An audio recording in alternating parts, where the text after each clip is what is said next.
I kindly request everybody to please settle down. We'll be starting this morning's session soon. So please settle down. Um, okay, thank you. You guys can hear me properly. Good morning, ladies and gentlemen. My name is Rafiola. I am a research fellow at PIDE. I would like to welcome you all to this morning's Quaid-i-Azam lecture and officially kick off the second day of the annual general meeting of the Pakistan Society of Development Economists. The topic of this morning's lecture is institutional development. So without any further delay, it is my privilege to introduce this morning's guest speaker, Dr. Syed Ahmed. Dr. Ahmed is the current Vice Chancellor of LUMS University in Lahore. Dr. Ahmed holds a doctorate in education psychology from McGill University in Canada. After completing his doctoral studies, Dr. Ahmed was appointed Professor of Finance at the De Groot School of Business at McMaster University after a long career at Concordia University in Montreal. In 2014, he was appointed Vice Provost Teaching and Learning and Director of McPherson Institute of McMaster University. In 1992, he was awarded the Lifetime 3M National Teaching Fellowship, Canada's most prestigious recognition of excellence in education leadership. Dr. Ahmed has held academic leadership positions at the President Study of Teaching and Learning, in higher education, the Vice President of International Consortium of Education Developers, Chair of Teaching Learning Canada, and a board member of Academics Without Borders. His research interests include various topics in corporate finance, approaches to teaching, teaching philosophies, and student partnerships. In 2018, he was named the 6th Vice Chancellor of LUMS University in Lahore, Pakistan. Also, this session would be chaired by Director of Institute of Management Sciences, Dr. Mohammad Mohsin Khan, to whom I would now like to hand over the proceedings. Thank you all.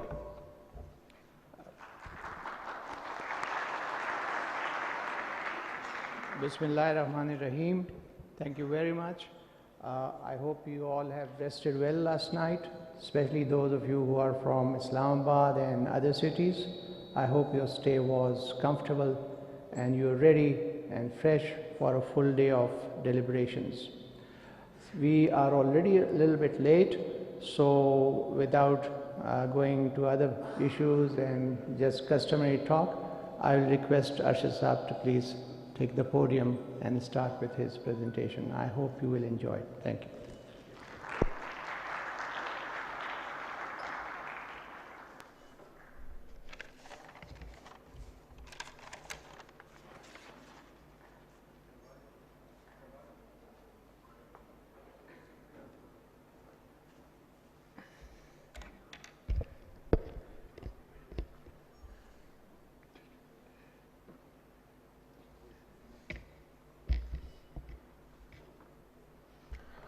अस्सलाम वालेकुम everyone.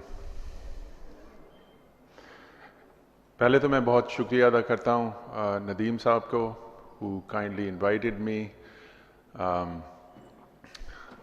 Mohsin Saab, the organizers here. What a terrific conference. I had the pleasure to attend your sessions yesterday, and I have to tell you that you know, the whole theme about opportunities to excel had a very clear focus, and the focus is about the next generation, about youth, and about the opportunities that are waiting for you. And you know, we have so many chances during this conference to explore what those opportunities might be and how you are going to take advantage of them, not only for yourself, but also for the communities that you serve, for the people you care about, and of course the institution that you are in right now. I also want to say that the theme itself of this conference is something that attracted me to accept Nadeem Saab's kind invitation, because to tell you the truth, this is what we do. This is how we get up every morning. And this is what drives us, and this is what persuades us to bring other colleagues to join us in building Pakistan. I also think that we have to consider, when we think about opportunities, what are the underlying questions that we are trying to answer. And if we have clarity about questions, then we also should be thinking about those interventions, the choices we're going to make, which will have an impact. And then this isn't over, because then we have to measure the impact, and we have to revisit our questions to see whether we are building on the good work of our colleagues. So I begin by first of all applauding all of you to participate in this wonderful conference, which I'll say is a very big tent in which so many different people can gather with so many different perspectives and expertise. But particularly to Dr. Nadeem, who has set the stage for us. You know, Nadeem Saab has been engaging a very wide audience long before this conference began, and as I was mentioning to some of my colleagues, that I actually counted since January, he has hosted over 130 webinars, which has got to be a record. Now, if you look at the topics that he speaks to and engages other people with, it's not just about economics, although that is a theme that connects many of the other topics that he chooses to have discussions on, and you can pick any topic you wish. It can be on the environment, it can be on social issues, it can be on governance, it can be on politics, the arts, and the list goes on and on. And I think there is a particular wisdom in this approach, and that wisdom has to do with bringing people who have very different views about the same issues. They bring different perspectives, and he's not only a connector, but he also speaks about something I think we all must do in our institutions. And I want to begin my talk specifically about that. Now, if we are going to spend all of our time talking about problems and challenges, I think we're going to forget that the bigger discussion should be about the theme of the conference, which is the flip side of challenges, and that is opportunity. When we think of these challenges that confront our society, particularly in Pakistan, and I'll include the pandemic in that, one of the things we cannot do is to look at these challenges through a single disciplinary lens.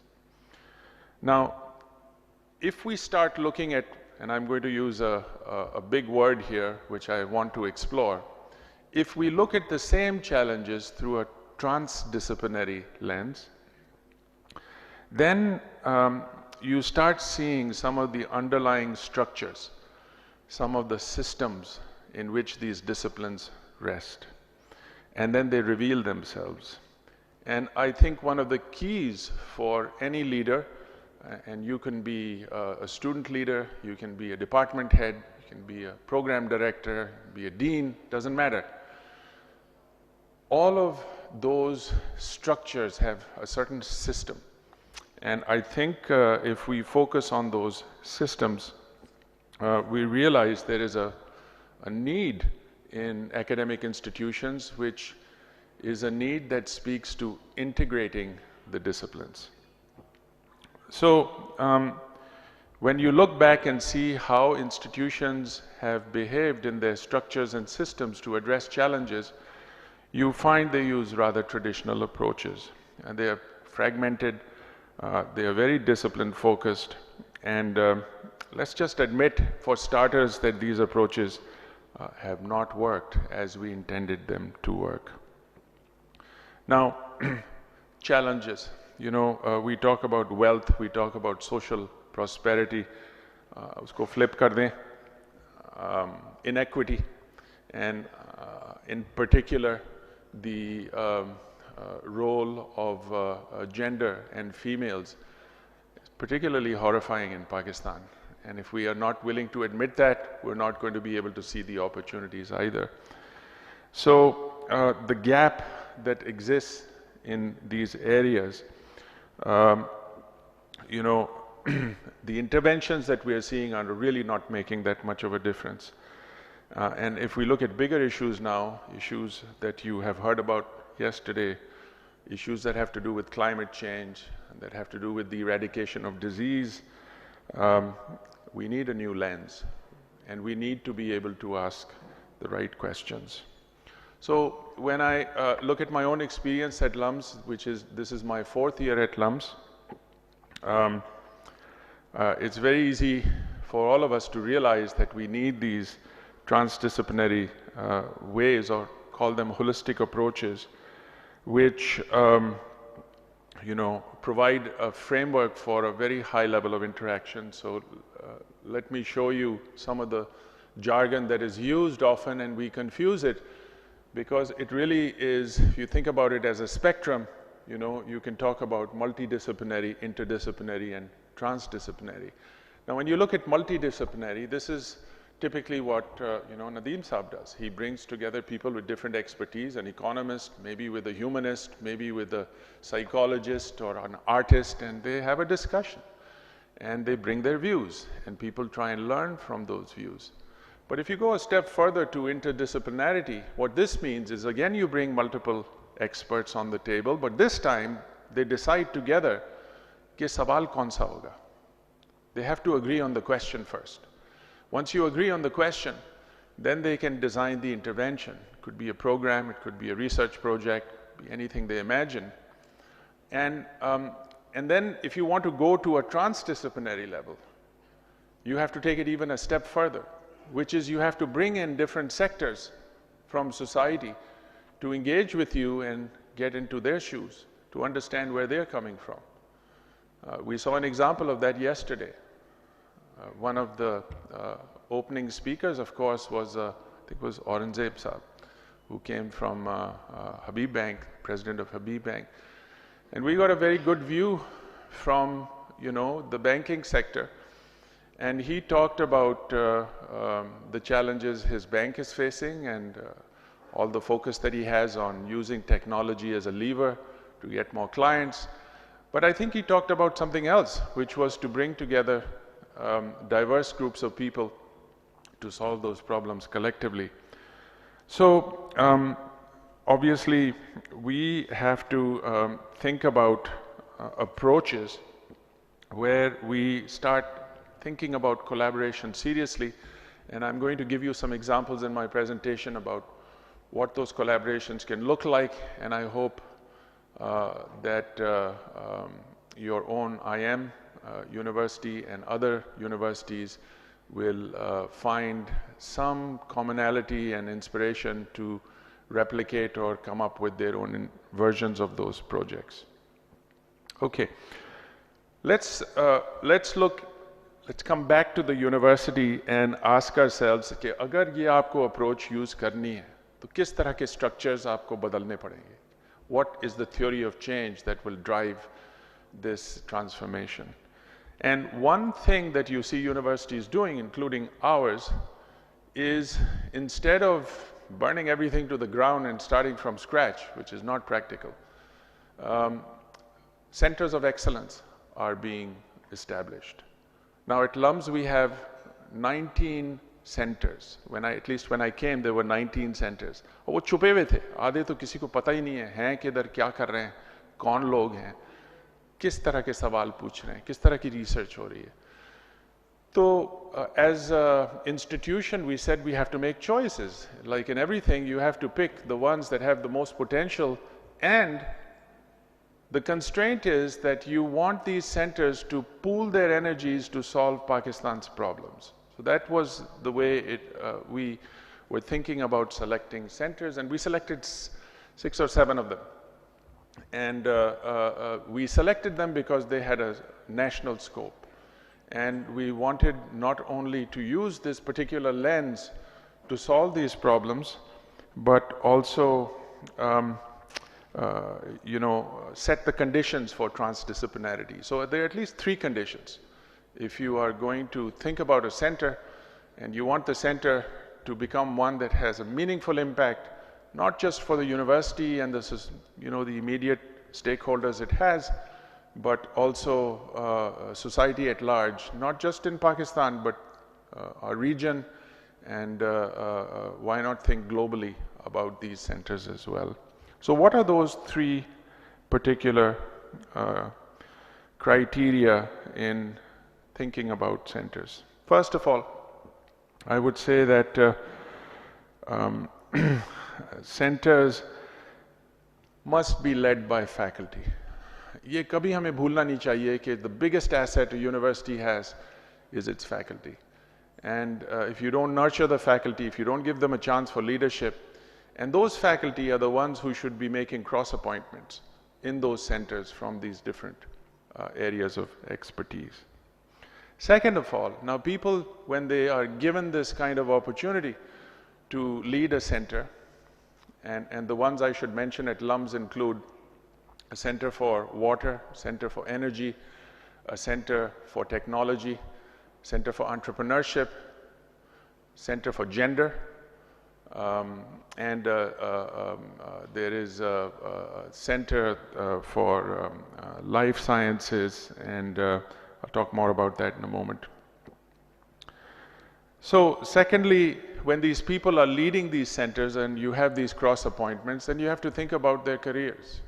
Because traditionally the university evaluates the work of a professor within a discipline and their peers. The beauty of academic evaluation rests on something very simple, practice around the world, and that is the peer review system.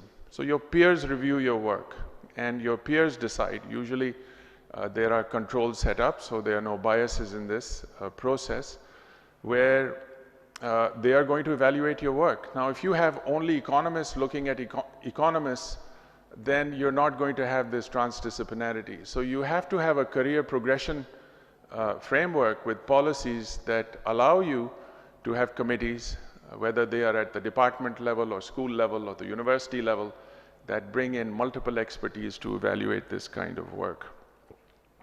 Third, the product. The product is programming. Now, whether the product is in the form of research that comes out that eventually gets commercialized, that's one way to go. But the bread and butter for the university is programs.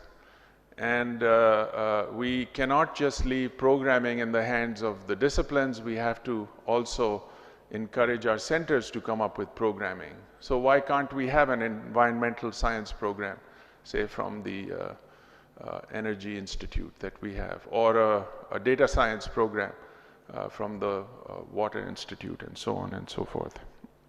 Now, if you go into these centers and you look at the work that they're doing, often you find that these centers are focused on what questions.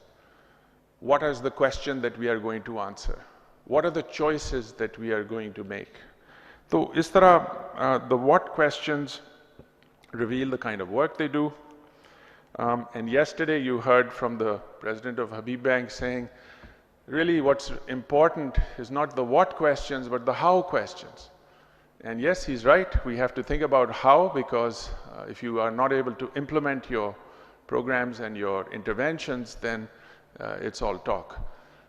So I would like to explore another question, which I think is just as important, and that would reveal most of the time the orientation of the intervention. And this is a question about why. आप ये क्यों कर रहे हैं? आपका मकसद क्या है? क्या अचीव करना चाह रहे हैं? और अगर आप इस तरह के सवाल पूछें तो फिर लोग बताते हैं कि वो किस तरह सोच रहे हैं. And usually their thinking is tied in some kind of a philosophy, some kind of an orientation, some kind of a framework that you can say, okay, this is where the person is coming from. And then when you have transdisciplinarity, you have many of these frameworks. So they have to find, this is a means towards an end. It's not a destination.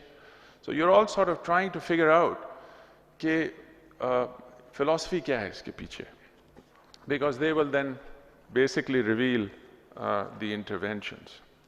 Now let's take this particular group of experts that have gathered for this conference, PED, and there are many more organizations involved. So what are the frameworks they are building on? And I can answer that at least partly because one of our centers, which is the Mehboob Haq Policy Center, mostly focused on developmental issues, and a lot of economists who are leading that center, including Ali Chima, which you know, a colleague who has attended a lot of your conferences. When you ask them, ke, aap kin logon pe zor, what is your focus on? And obviously, they will cite to you, and I won't be the first one to repeat this, the work of Amartya Sen and Mehboob Haq and Eleanor Ostrom. They expanded the lens of economics. They included a lot of philosophical and other anthropological notions of human development. And this is not that long ago. It's only 30 years ago that their original framework, it guided us in the work of our center, and I'm sure it has a huge impact on the work that is done in PED and in other think tanks. I particularly find this notion of looking, unka focus jo tha, it was to look at the richness of human life and human capability, and that defined development as a means rather than an end. And I must tell you that I'm a strong proponent and an advocate for approaches that speak to our strengths. So, agar aap koi bhi discussion kare, start with a position of strength rather than starting at a position of weakness. Far too often we are just thinking about problems. So when we start with a problem space, you're going to be stuck in a problem space. But if you start at a position of strength, say कि कोई तो चीज़ होगी जो सही चल रही है, तो वो पहले identify करें. This is in fact a framework that is often used called the Appreciative Inquiry Framework. Start with your strengths, identify your challenges, and then look at the gaps and see how you can iterate for developmental purposes. So when I think about strengths, I ask myself, what is the root strength of a university like LUMS, and there are many universities like LUMS. उनकी दो तीन चीज़ें क्या हैं जो over time जगह पर हैं और उस पे people draw strength from? And I would say it has to do with at least three things. It has to do with merit, has to do with integrity, and of course it has to do with compassion, to look after other people, to think about others, and that makes you resilient. So at least those three things. I want to talk about a particular study that was done, authored by the previous Vice Chancellor at LUMS and Faisal Bari, another very prominent economist who you know. So let me show you some of that stuff here. A human development approach to youth. You may have read this particular study. This report covers 81 areas where data was collected from cross-sampling of survey, focus groups, multimedia formats, and of course it's been widely referenced for youth policies.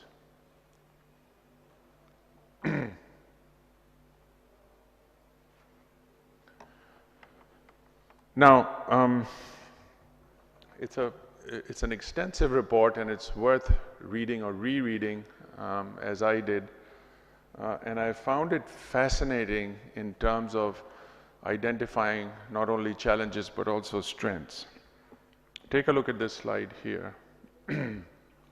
Okay, the heading says, significant portion of our young dropouts aspire for a second chance in education.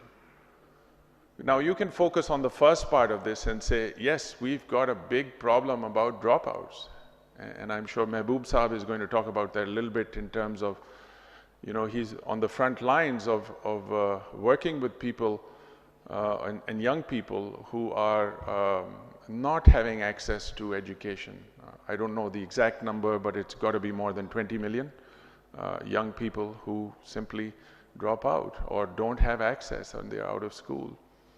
Now, the part that interests me is that they aspire for a second chance to education. That's a big plus. Or take a look at this slide. People who have access and people who do not have access to parks, libraries, live music, sports, cinema, or any of these.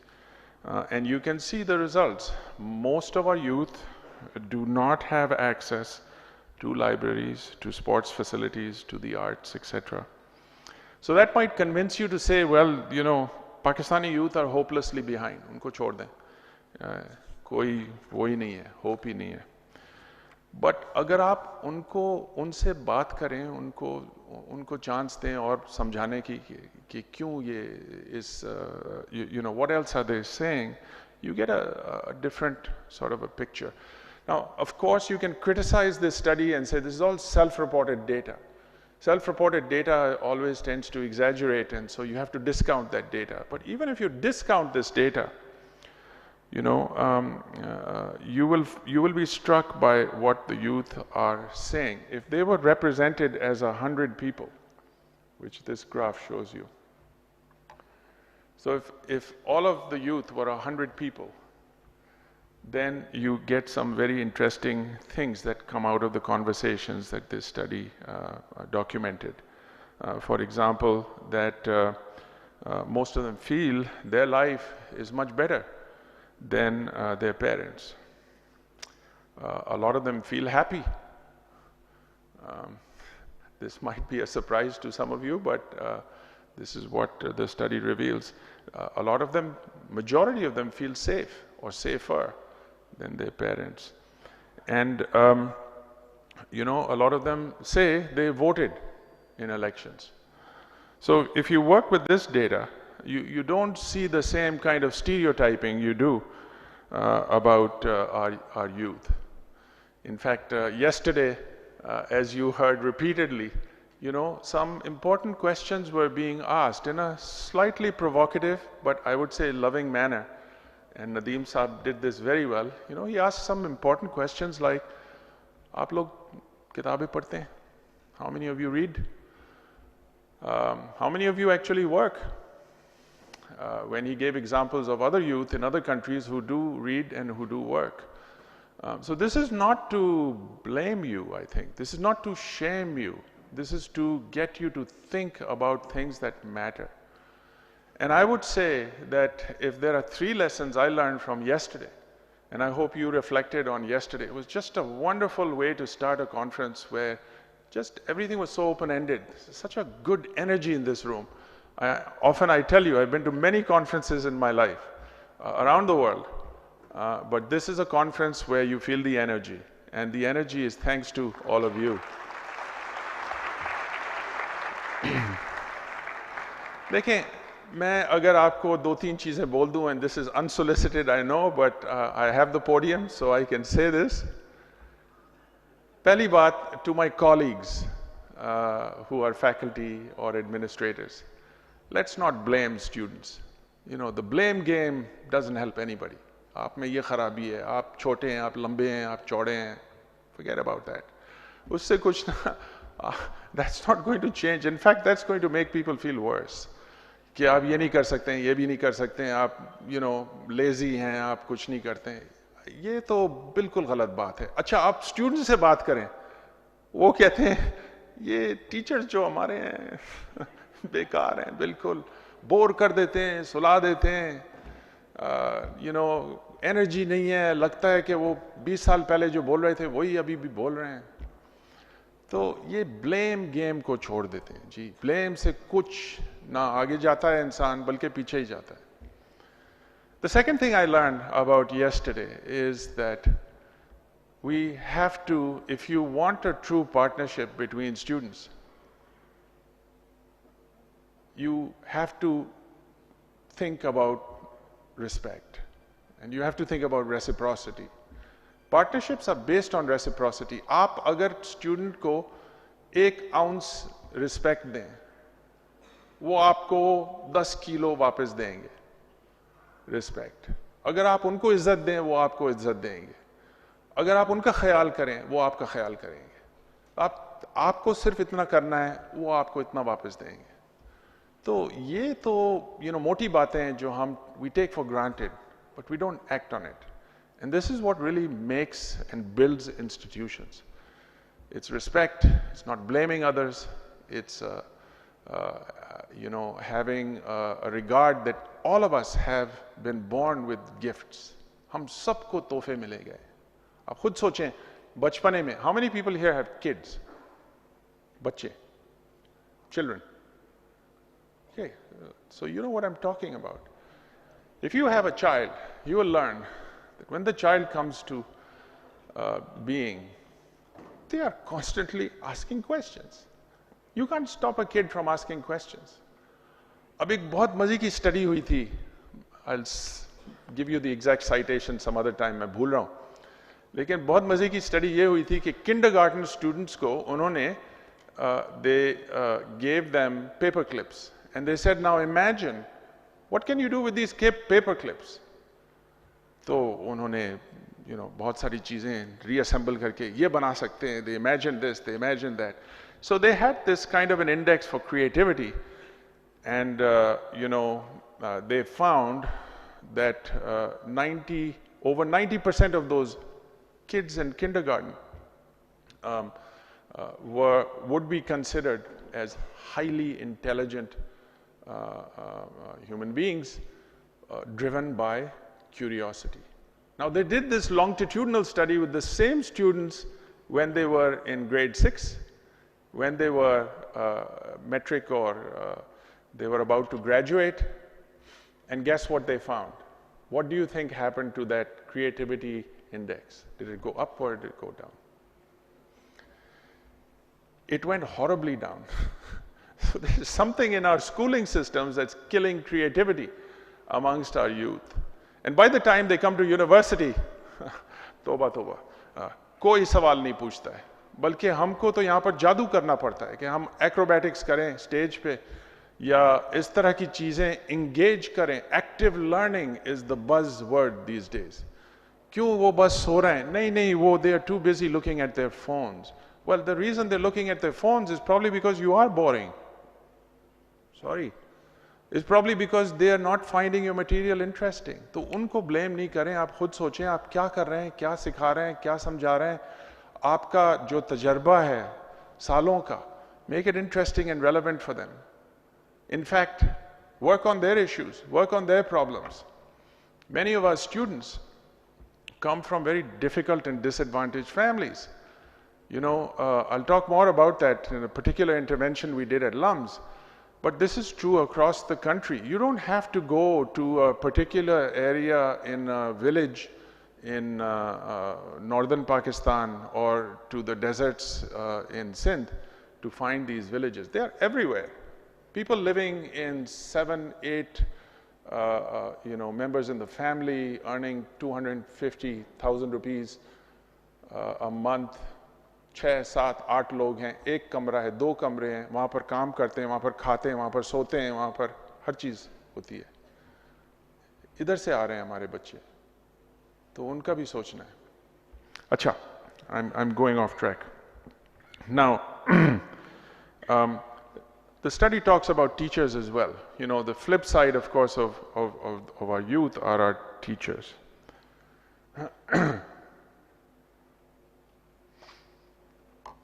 So this header shows to you young people's trust in various public figures and institutions. Okay, you can see that students trust their teachers more than any others, who of course have influence over them, and this of course is a very sacred trust, and it is essential. Trust is essential for any kind of development to occur at any level, anywhere. And so I want to emphasize that. Now, if you look at the trust in other institutions in Pakistan, I think you can find that in many cases that trust is waning, but not so much with their teachers. Now you might say, well, generally Pakistani teachers don't behave like Western teachers. But then we have to understand the context of our teachers. Where are they coming from? How does society treat our teachers? And what are the interventions that we have to train them? अब बार बार ये जो world bank है या USAID है या बहुत से organisations हैं, ब्रिटिश काउंसिल है, उन लोगों ने पता नहीं कितने, how many interventions have taken place to train teachers. And you know, as significant as the monies might be, it has not had the intended impact that we wanted those interventions to have. So why do we keep doing the same thing again and again and expect a different result?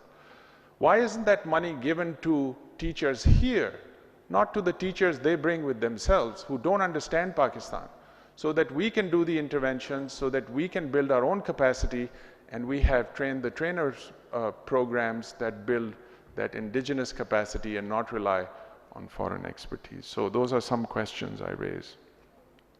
Overall, what I would say is that, you know, our teachers deserve more encouragement in society than any other profession that we have. Thank you, and I think this is what we must do, is we must appreciate our teachers, we must applaud our teachers, encourage them and give them everything we can so that they too can develop and have this multiplier effect. Now, there was a very significant book written by Sen in 1999, and that is a sort of a lens that I want to use to talk about an intervention at LUMS. He talked about the language of positive or substantial freedom. So when, and this is my predecessors, in fact I was talking to Muhammad Ali Khan, who used to work at LUMS back 22 years ago, and we're still in touch, and he was describing to me originally what was the challenge that the outreach program that they were designing, what were they trying to solve? And he said it was a triple challenge. There was a challenge of access. Who are you going to allow in? And this is a problem any university faces in admitting students. You know, where do you set the bar for merit? And how do you get people who are disadvantaged financially or otherwise, but are just as talented and have the merit qualifications? How do you include them? So there's the question of inclusion, question of access, and of course there's the question of diversity, which we should celebrate on every occasion we have. So given this triple challenge, and I've described to you that most of our youth are coming from extremely difficult situations, how do you design a program? Now you might say, well, every university has a program for financial aid and for scholarships. And that's true. But how inclusive are they? How much effort do they put in to make the program meaningful and have impact? So I want to show you something about the National Outreach Program at LUMS. Now, as you can see here, you have students coming from every single province in this country. Of course, a lot from Punjab, also from KP, from Sindh, Azad Kashmir, Gilgit-Baltistan, and Balochistan. So what does this do for us? Well, we are going to 136 cities and towns across the country. We're doing it every single year, identifying those students who have talent, who are willing to learn. Unko ek saal pehle, before the admission cycle starts, we identify the promising students, bring them to campus, हज़ारों में आते हैं, हफ्ते गुजारते हैं, उनको कल्चरेट करते हैं, उनको उनकी अंग्रेज़ी अगर ज़रा वीक है तो उनको कोच करते हैं, और फिर the entrance exam, which is primarily SAT or other admission criteria, practice करते हैं कि आप भी कामयाब हो सके. So we have a little mini Pakistan at LUMS. And this, you know, gives us an opportunity to have a mindset that is based on growth and not based on something that is fixed. which I want to talk about in a moment. We have spent over 3 billion rupees to support over 1,300 scholars, NOP, the National Outreach Program scholars. 850 have graduated, and many of them, if you look at their life stories, मुझे तो उस तरह की खुशी होती है कि वाकई में I made the right decision to come back to Pakistan and serve in whatever way I can.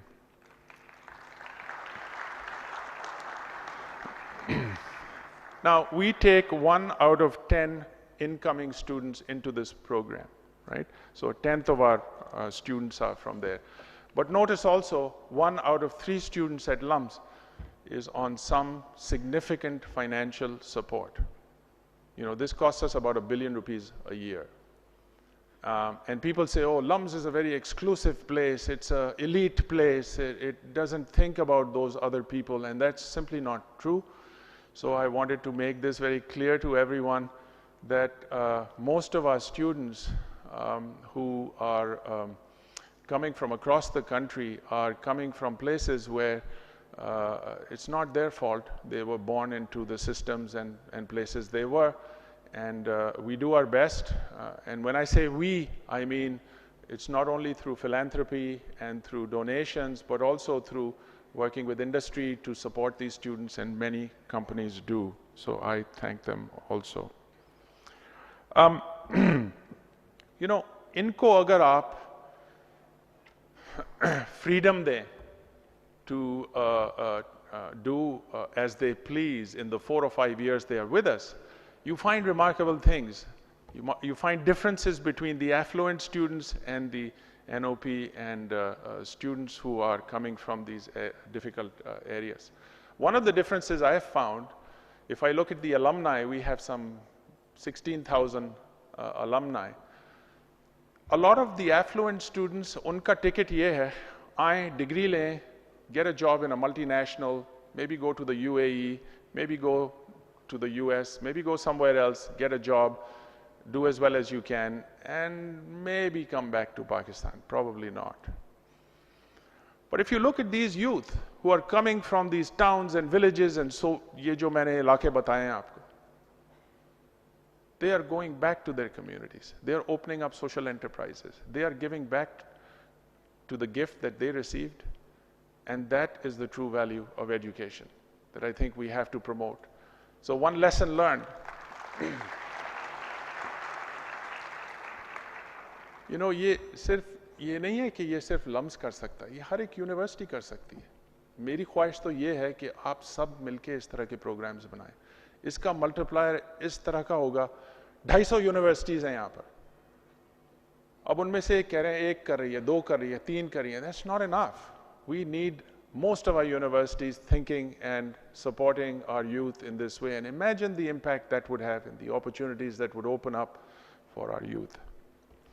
Okay, now I'm going to shift gears and talk about a different kind of a philosophical approach. So I've talked about the work of Sen and Mahbubul Haq and Helena Ostrom. Let me talk a little bit differently. And these conversations came up when I have been spending time with our scientists and engineers. They too have a vision. They too have a mindset. They are also thinking about difficult developmental questions. I was going to go through some heavy-duty stuff here, stories that are written in Spain by Ibn Tufail many centuries ago. So then something more recent about a Nobel laureate who talks about, you know, a very modern character, beautiful narration where the question is about, basically about the meaning of loving somebody. Uske maine kya hote hain? And then, of course, yesterday you heard this too in the evening lecture, the work of the great Alan Turing, who spoke about complexity, you know, quest for singularity through computing hardware and algorithms that evolved through certain tipping points. And you heard this fantastic lecture. I just couldn't believe the amount of terrain that our friend covered last night is just unbelievable. And he's talking about systems. He's not talking about something कि एक छोटी सी चीज़ है और उस पर मैंने पूरी ज़िंदगी लगाई है. वो तो बात कर रहे हैं पूरी the space, the social space that you are now all find yourselves addicted to, and all the opportunities and all the constraints that it comes with. He's one of the architects of that. I mean, he is one of those persons, as Nadeem Saab said, someone we should all know firsthand and celebrate. But when he was asked, आप क्या advice देंगे audience को, उन्होंने एक बात कही थी, आपको याद होगी. उन्होंने ये कहा था कि आपको मेहनत ज़रूर करना पड़ेगा. मेहनत के बगैर कुछ नहीं होगा. पढ़ना लिखना तो ज़रूरी है, लेकिन मेहनत करना पड़ेगा. But if you think more about it, मेहनत तो बहुत लोग करते हैं. मेहनत तो वो मजदूर भी करता है जो 12 घंटे काम कर रहे हैं सुबह से रात तक. सब करते हैं यहाँ पर मेहनत. I think the difference between him and the mazdoor is that he's asking questions. And he's so focused on his question that he can't wait to solve them. वो कह रहे थे ना कि मैं तो सोता ही नहीं था. महीनों तक मैंने 3 घंटे सोया है सिर्फ. क्यों? उनको किस तरह का कीड़ा काटा था? आप खुद सोचें. We are all born with a fire of curiosity. And that fire tends to dim as we go through stages where we are developing, until a point where we don't even know if we have any questions to ask. But if we can keep that flame alive, and this is the job of the teacher. The job of the teacher is to keep the flame alive, not to thrust content on people, but to get them to become curious. And if there is one thing you can hold on to, my plea to you, in everything I say today, hold on to curiosity.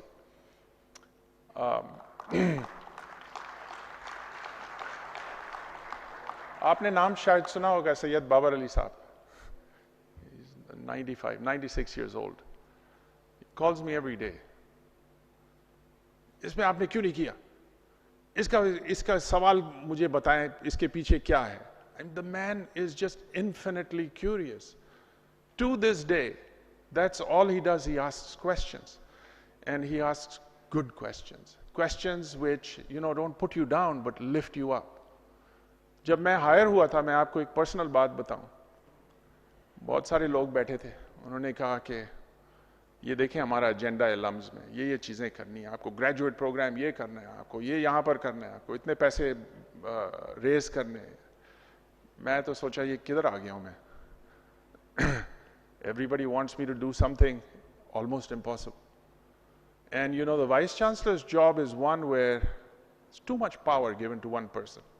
It's not the way academic institutions should function. And I was just getting some cold feet. And I said, maybe this is not the place for me.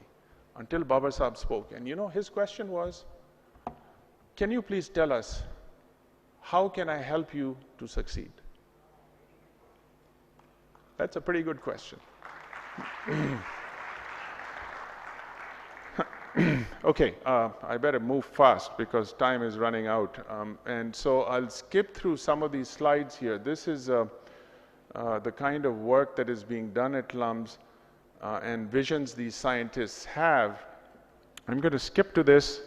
I come back to the ecological approach through something that you've all seen. This is the, of course, SDGs that everybody is now suddenly discovered. Said, हमको भी ये करना है. अच्छा, भाई, अगर आपको ये करना है, आप वो सैन और हक का काम पढ़ लें, वो इससे बेहतर है. So there's this index, there's the the other human capital index from the World Bank. बहुत सारी indices हैं. ठीक है, जगह पर हैं. अगर आपको इसका शौक है, जरूर करें. लेकिन इसका एक और मैं व्यू बताता हूँ आपको.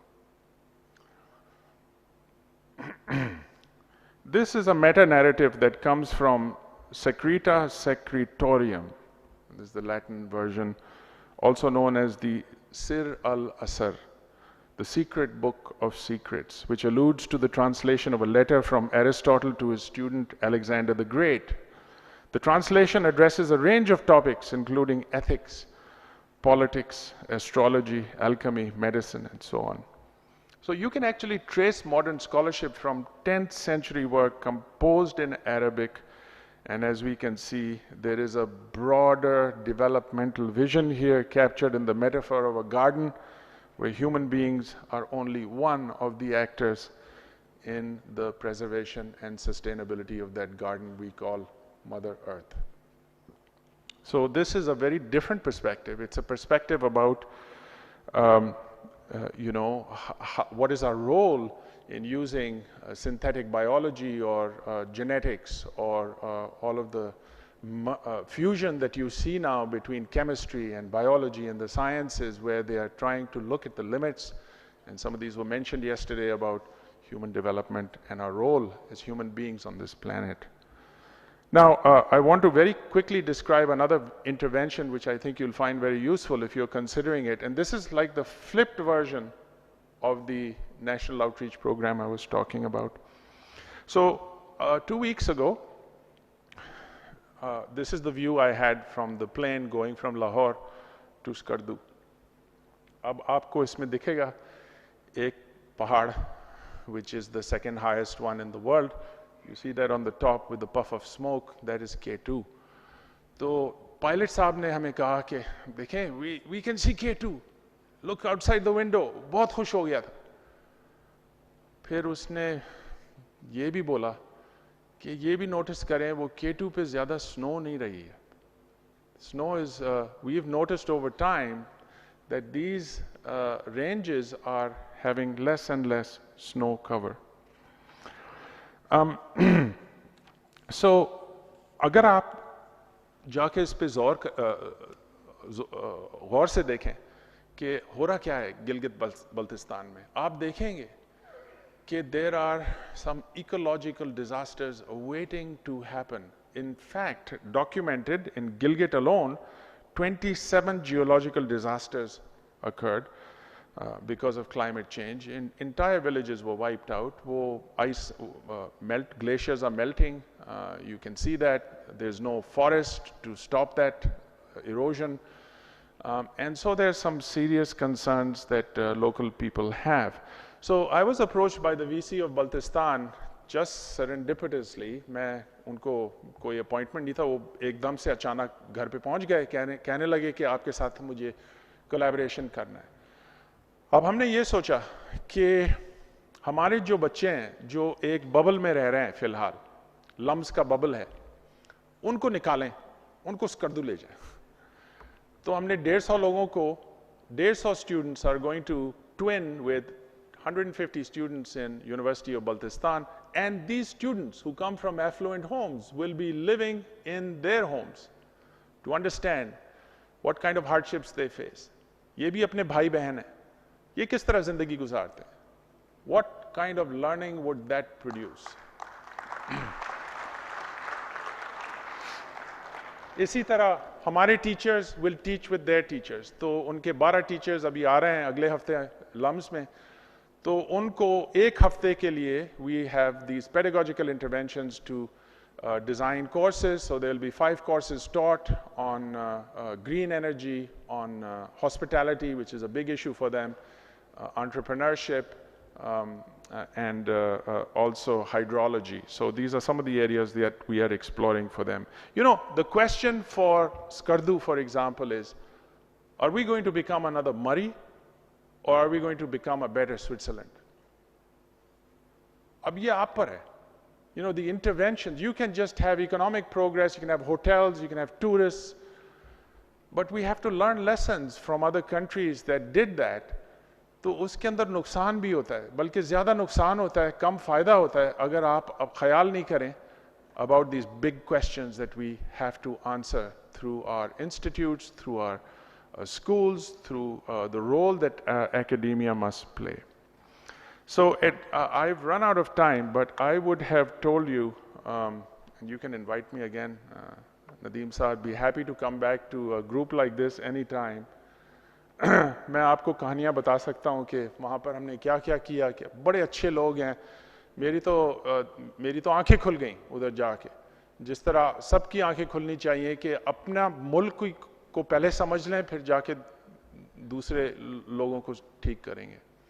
So when you go through this, there is a a lot that psychology has to offer. So this is my expertise. Although I'm a professor of finance, I switched some time ago. My PhD is in psychology, so I started looking at how people learn, and I found some frameworks. I would have shared this with you, but that we will keep for another time. The thing I can tell you about this particular model, this is a very famous model that is used for instruction and assessment. Notice those 4 stages, duality, multiple, relative, and commitment. These are stages that have been found in longitudinal studies, and this has been replicated many times, where students come into learning thinking everything is black and white. Pehla stage. Commitment ऊपर है, intellectual development नीचे है. अब वो ये कहते हैं कि हर चीज़ का मुझे जवाब दे दें. Everything is black and white, and we know life is not like that, the world is not like that, but that's the mindset when they come in. And then they start gradually shifting to multiple perspectives where they see there are different views. थोड़ा confusion होता है उनको, समझ नहीं आती है, और ये confusion बहुत लाजमी है. Failure लाजमी है. आप अगर fail नहीं करेंगे आगे नहीं जा पाएंगे. Or universities or places are safe spaces where we can have failure. And then, you go to MBAs or you go to these other graduate programs and they say, well, it all depends. And that is that relative stage. मेरी कोई position नहीं है, लेकिन it all depends. अगर आप इस तरह सोचें तो ये होगा, अगर आप इस तरह सोचें तो वो होगा. What we want are students coming to the highest level of being able to take a position and commit themselves intellectually, ethically, morally, and to be able to take a stand and explain क्यों वो सोच रहे हैं इस तरह, क्यों उनकी ख्वाहिश है कि वो इस तरह कोई मसले को solve करें. Anyway, so there's lots to be said about this, and more recently, if you're interested in the work of Carol Dweck, this is an amazing contrast of what is actually happening in Pakistan and what we would like to see happen. You have something known as a fixed mindset, and you have something known as a growth mindset. You either avoid challenges or you embrace them. You give up easily or you persist. You see effort as fruitless or you see effort as a path to mastery. You ignore useful feedback or you learn from the feedback. You feel threatened by someone else's success or you find lessons and inspiration, as we did from Atiq Saab yesterday. From his story, you find inspiration from that. So I'll conclude by talking just a little bit about culture, which I think is a very important ingredient. You've often seen this, that culture eats strategy for breakfast. ये सुना होगा आपने. Peter Drucker is a management guru जिसने ये लिखा था. बार-बार सब यही कहते हैं. Whether it is strategy or innovation or transformation that you're trying to do, you're not going to get very far if you don't understand the cultural mindset of the people you're working with. And there are microcultures wherever you go. There's a microculture in your department, there's a microculture in a program, in your school, and then across schools, and so on and so forth.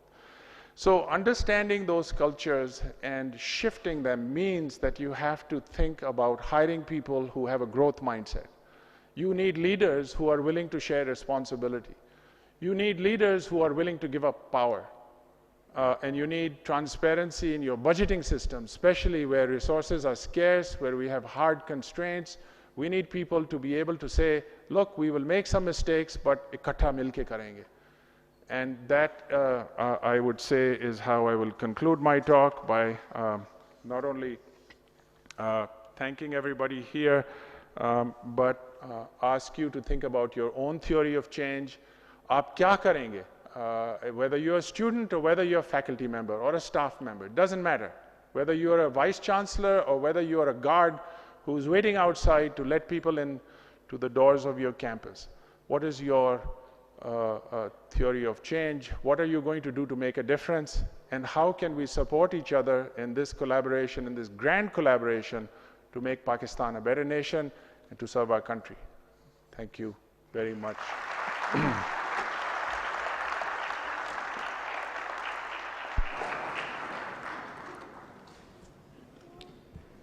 Thank you very much, Dr. Ashish Saab. for a very encouraging, very interesting and a provocative lecture. I wish I could do what they do in some Western countries, the US, they turn the clock back. I wish I could turn it back to at least 8 o'clock in the morning, because one would want to listen and listen to the, I would say, your fountain of knowledge, the way you disperse that knowledge. But I will only, due to shortage of time, because I know Dr. Nadeem Saab is taking the next session, and I wouldn't want him to get angry with me.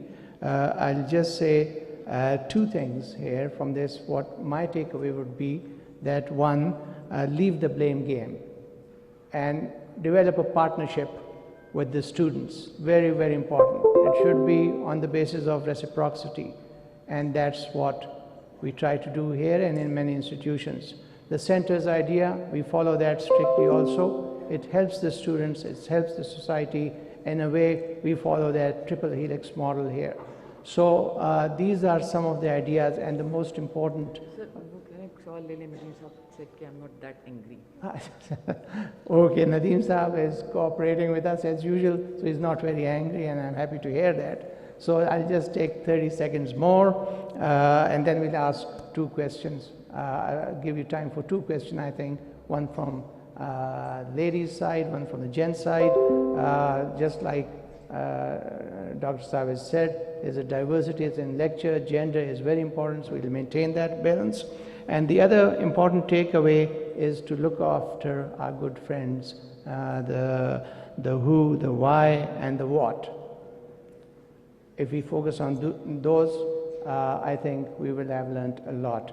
We'll just, as I said, request one question each, and then we'll end the session. So if there are any questions, microphone there, Ji, please. Microphone, ye le lein agar wani.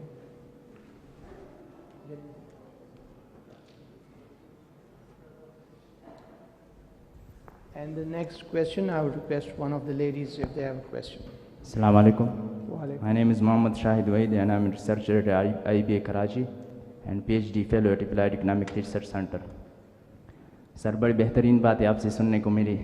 पहले तो ये कि हमें काफ़ी खुशी हुई जब ये 1 out of 3 स्टूडेंट्स जो हैं वो स्कॉलरशिप पे पढ़ रहे हैं और विदाउट कास्ट एजुकेशन लम्स में या दूसरे इदारों में।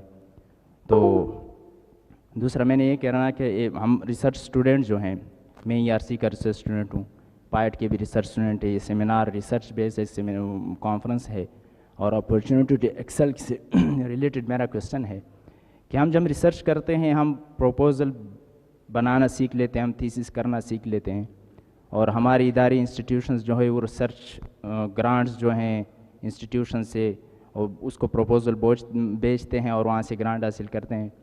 हम जो स्टूडेंट्स होते हैं, रिसर्च स्टूडेंट्स, हमें ये पता नहीं चलता कि हमारा टीचर जो है वो ये मुझे पहले पता नहीं था। मैं जब IBA जब मैंने ज्वाइन किया वहाँ पे डॉक्टर नासिर, डॉक्टर लुबना ने मुझे बताया कि आपने HRI से रिसर्च ग्रांट लेनी है, कैसे लेनी है, उसके माइलस्टोन कैसे सेट करने हैं, उनकी फंडिंग कैसे करनी है, उसका बजट कैसे सेट करना है।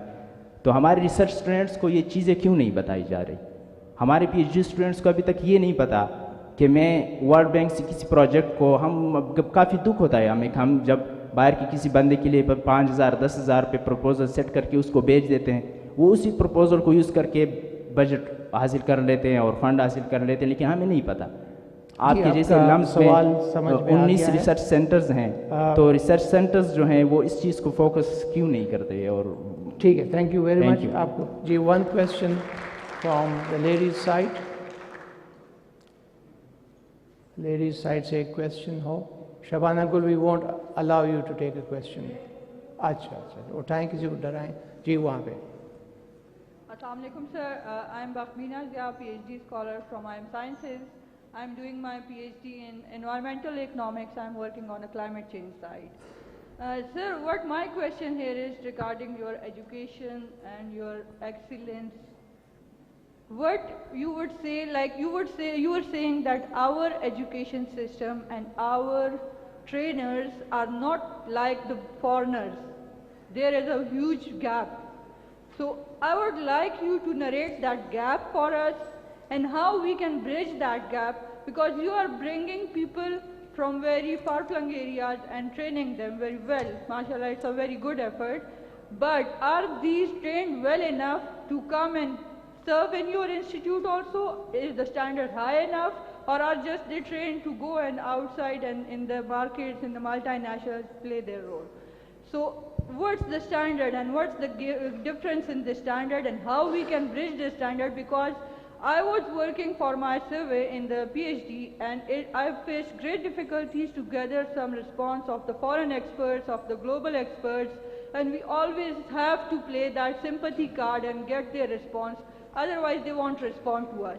And why is it so important that we need the global experts in our education surveys or their respondents to be there in our surveys? Why is this difference so wide? Why can't we bridge this up? And how can we do it? Oh, thank you. Dr. Saab, please.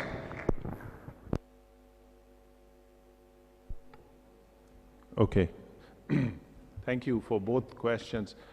Okay. I mean, you're asking questions that have a lot of layers, and I can't give you a simplistic answer in 10 seconds or 30 seconds. What I will say to both of you is, first of all, you know, let's stop underestimating our students, number one. ठीक है? पहले हम अगर कहते हैं कि ये नहीं कर सकते तो फिर नहीं करेंगे वो. अगर हम कहते हैं कि वो रिसर्च कर सकते हैं, वो ट्रेन कर सकते हैं, वो कामयाब हो सकते हैं, तो फिर वो होंगे कामयाब. अगर आप खुद कन्विंस नहीं है तो फिर दूसरे लोगों को आप कैसे सिखाएंगे और खुद कैसे सीखेंगे. तो एक ये एटीट्यूड का इशू है about never underestimating the talent that exist in our own country. Now when we think about that talent, उसमें मुख्तलिफ किस्म के लोग हैं. चंद हैं जो बहुत ज़बरदस्त काम करते हैं, better than world standards. चंद हैं जो they do just as well, and others that could do well but aren't there yet. So talent acquisition, whether it is you know, encouraging students, or whether it is encouraging faculty, or whether it's encouraging leadership, what's common about talent is that you have to create an environment where this can flourish. It's just like, you know, अगर आपने कोई पौधा उगाना है, तो उसके अंदर अगर आप पानी नहीं देंगे और हवा सही नहीं होगी और फिर खाद सही नहीं होगी, तो फिर आगे कैसे जाएंगे? तो we think, if you think in those basic terms without saying, in your case, हमें क्यों नहीं बताया गया था? शायद बताया गया था, आपने शायद नहीं पढ़ा. शायद वो ऐसे कोने में लिखा हुआ है जो लोगों को दिखता ही नहीं है. तो ये intention और there's nothing that people are willfully trying to keep this information of grants away from you, or processes that you can take advantage of, or for that matter, you know, the kind of teachers who can really inspire other teachers. I have seen that happen in my own eyes, not only at LUMS, in other institutions, where if they are given the opportunity, they are as good, if not better, than anybody else. तो कल वो जो उन्होंने सवाल पूछा था, आप बताएं अतीक साहब के उधर अमेरिकन स्टूडेंट्स बेहतर हैं या पाकिस्तानी स्टूडेंट्स बेहतर हैं? देखें, ये this is a false comparison. इस तरह नहीं होती है बात. हम सब एक जैसे हैं, एक सफ़ेद है तो एक भूरा है तो एक काला है, इससे कोई फ़र्क नहीं पड़ता है. इंसान इंसान है, औरत औरत है. There is no difference. You know, हमने खुद डिस्क्रिमिनेट करना शुरू किया है ना, हमने खुद दीवारें बनाई हैं. ये दीवारें हमें तोड़नी हैं. Because if you think about it, the thing that Pakistanis do, and if you want to talk about their advantage, they are more generous than any nation I know. They are very generous people relative to what they have. उनके पास कुछ है ही नहीं. आप हर development index में देखें, हम नीचे ज़मीन पर हैं, फिर भी देते हैं. फिर भी वो कहते हैं कि there is hope, we will get through this. That is a pretty good attitude if you ask me. You know, it's a lot better than being focused on me, myself, and I, and tweets and, I don't know, postings that really glorify yourself but do nothing for anyone else. People are just screaming for attention in social media, especially in the West. Why do we want to copy that? Why do we want to do that? Why don't we stick with what we are good at, which is generosity, which is helping each other out, which is going through very difficult times and somehow managing? Those are real qualities that you need for entrepreneurs. Those are qualities you need for a growth mindset. And it's our responsibility to make sure that every single person, whatever their talent is, it's our responsibility to bring that out. So I just see the glass not only half full, I see it brimming to the top. And I don't accept anybody telling me that Pakistanis are not as good or they can't do it. ये बिल्कुल गलत बात है. इसको mindset बदलना है हमने. और हम यहाँ से बदलेंगे, आज से बदलेंगे, आपकी कॉन्फ्रेंस से बदलेंगे, इंशाल्लाह आगे और भी बदलते जाएंगे. Thank you very much, Arshad Saab. I think you answered both questions. So there is, जो उनका सवाल था वो भी आपने cover कर लिया. Right. So thank you very much. The house is almost full. We have a capacity of 700 seats here, and except what we left for the COVID. So that reminder, so that we know that this pandemic is still there. You must take full precautions. You have a very good audience. You have you have listened to the lecture very, I would say dutifully, and I hope you've enjoyed it. So thank you very much.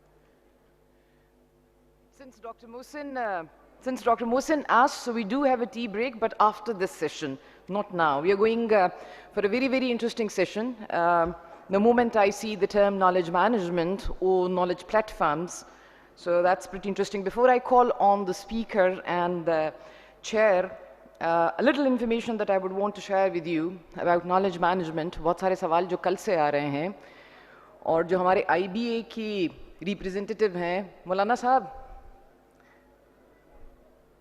मैं यहाँ हूँ, आपके सवाल का जवाब दे रही हूँ. हाँ, so knowledge को generally हम दो बड़े हिस्सों में तकसीम करते हैं. एक को हम बोलते हैं tacit knowledge और दूसरे को हम बोलते हैं explicit knowledge. Knowledge management की research ये कहती है explicit knowledge वो codified knowledge है जिसको आपने लिख लिया, जिसको बयान किया जा सकता है, and which is A, written, B, can be communicated easily. The tacit knowledge is the knowledge which is experience based and which is not written somewhere. And one last, given the shortage of the time, degree is an explicit knowledge ka form, and which is a very teeny mini part of knowledge. The rest of the entire 95% is the tacit knowledge transfer.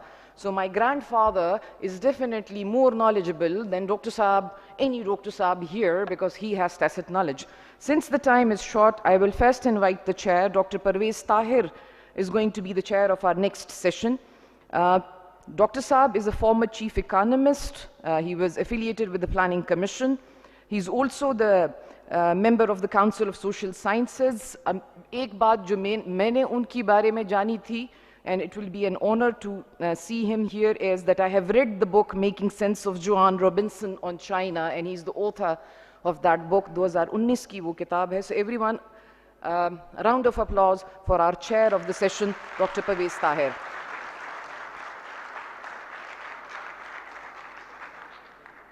The speaker of the session, we have met him yesterday when he was asking us to play games. Mehboob Saab, and he's here, and he's the founder and CEO of the Knowledge Platform. And he is, he's also, the time that he's taking to take his seat, I'll also include For all those students who are interested कि curricula updated क्यों नहीं है, he has also been the lead designer for online courses. So if you have questions related to that also, apart from his talk, so keep that in mind. He has the forte for online courses development also. Over to you, sir.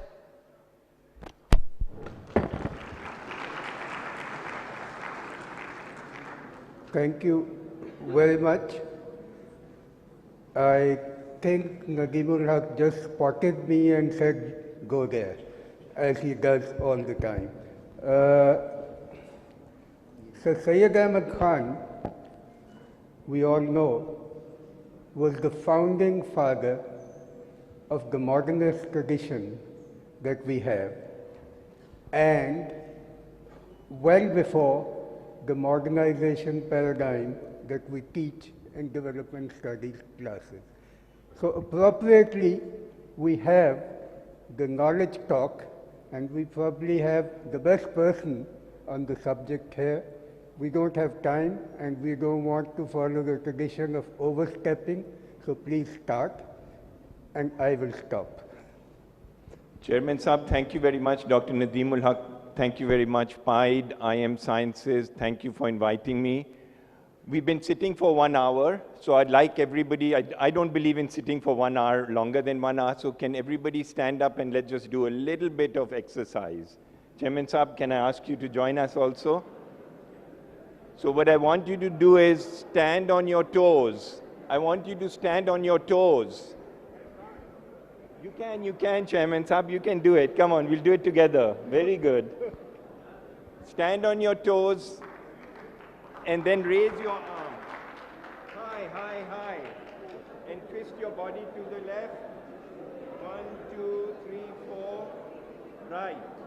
1, 2, 3, 4. You did it. Thank you. Okay.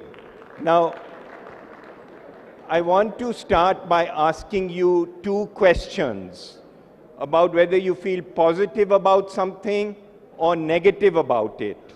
But I don't want you to raise your hand. I want you to clap. If you feel very negative, don't clap at all. If you feel very positive, clap loud and many times. Okay. So, we're all positive about being here. So my first question is about the world, all the people in the world. Do you feel positive about the future of the world?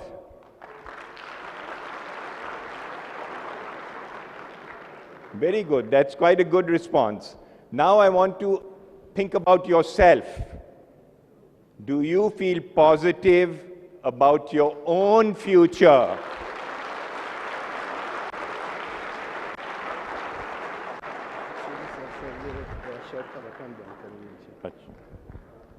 Now, Chairman Saab, which one were people feeling more positive about? The world or future? Their own future. Their own future.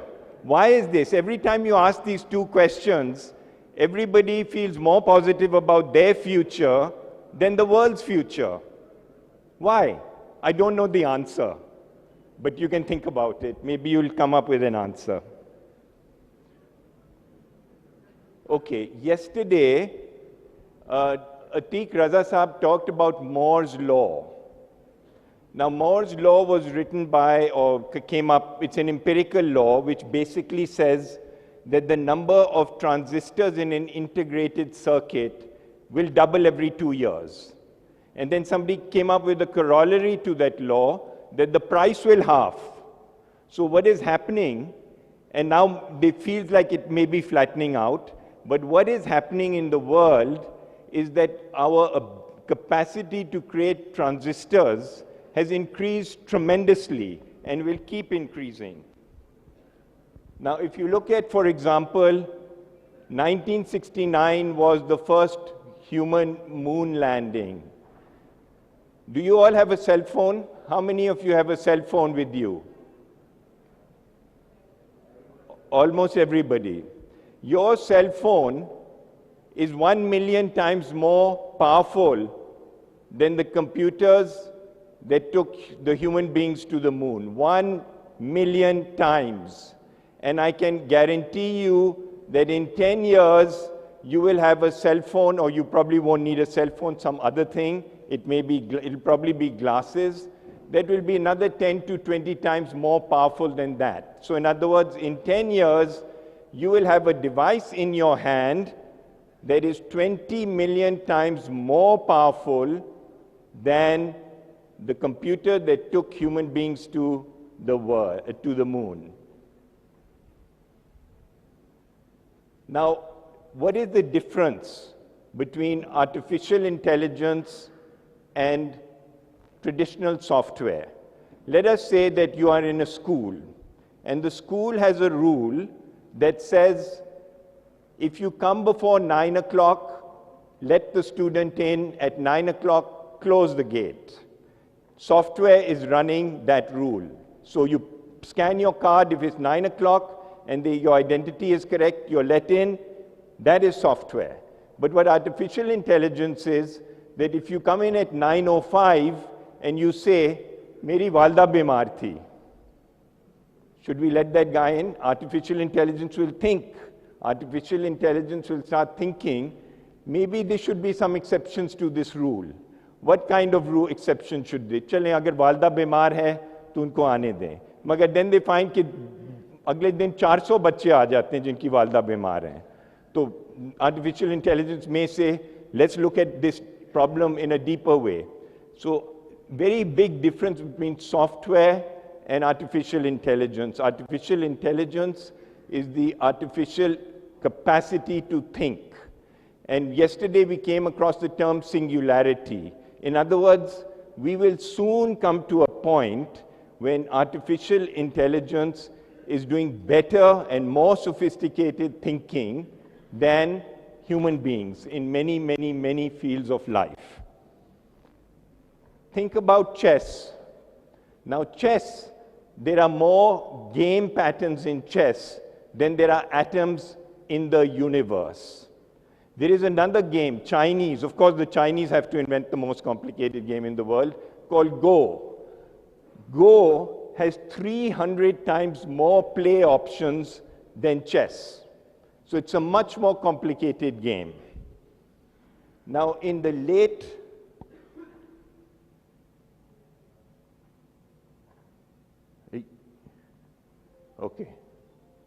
In the late 1970s, somebody took on the challenge, IBM, and said, we are going to create a computer that can beat chess, world champion in chess. And it took 20 years for them to develop a computer program that beat Garry Kasparov in chess. They started in the late 70s, in the late 90s they had cracked it. When we got to Go, that only started in 2014 or something. They developed a computer. In 3 years, that computer beat the world champion in Go, and that world champion retired. He said, there's no more room for me to play. And not only that, after that, they developed a new computer. Now, they didn't tell that new computer the rules of Go. They just said, play with the old world champion computer. And that new computer beat the old computer in 7 months. So this is how fast the world is changing. And don't think this is only happening in overseas. We have been working for 2 years on creating artificial intelligence for learning. So I'll ask my colleagues to show a short video to give you a sense. Video दिखा सकते हैं जी? Video.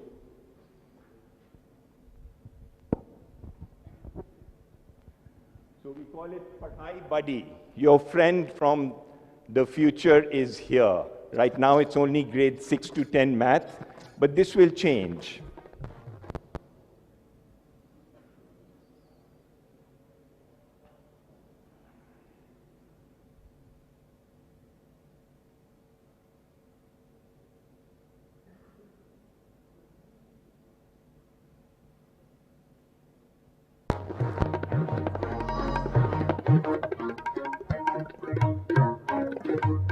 दुनिया के बेहतरीन खिलाड़ी अपने खेल में महारत हासिल करने के लिए पर्सनल कोचेस इस्तेमाल करते हैं। कैसा हो अगर आपको भी किसी सब्जेक्ट में महारत हासिल करने के लिए अपना पर्सनल कोच मिल जाए।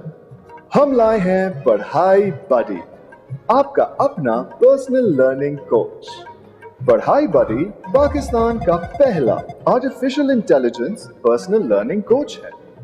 पढ़ाई बडी सबसे पहले किसी सब्जेक्ट में आपकी स्ट्रेंथ्स और वीकनेसेस जानने के लिए एक छोटा सा टेस्ट लेता है। इस टेस्ट की बुनियाद पर पढ़ाई बडी एक ऐसा पर्सनल लर्निंग पाथ तैयार करता है जिसके जरिए आप उस सब्जेक्ट में जल्द से जल्द माहिर हो सकते हैं। आप चाहें तो पढ़ाई बडी के तजवीज करदा पाथ के हर मरहले से गुजर सकते हैं या मजीद आगे बढ़ने के लिए एक प्लेसमेंट टेस्ट भी ले सकते हैं। पढ़ाई बडी आपको उन पुराने असबाक की याद दहानी कराएगा जिन्हें दोहराने की आपको जरूरत है। आपको चाहिए बस एक फोन, टैबलेट या लैपटॉप और दिन में सिर्फ 15 मिनट और जल्द ही आप अपने मार्क्स में नुमाया फर्क देखेंगे। तो इंतजार किस बात का, आज ही साइन अप करें और पढ़ाई के मुस्तकबिल में कदम रखें।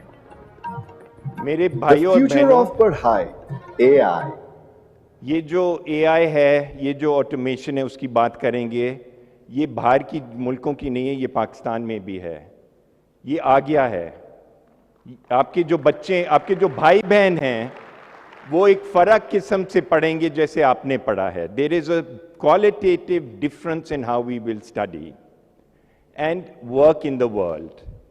This future is in Pakistan and this future will keep growing. It is not the future.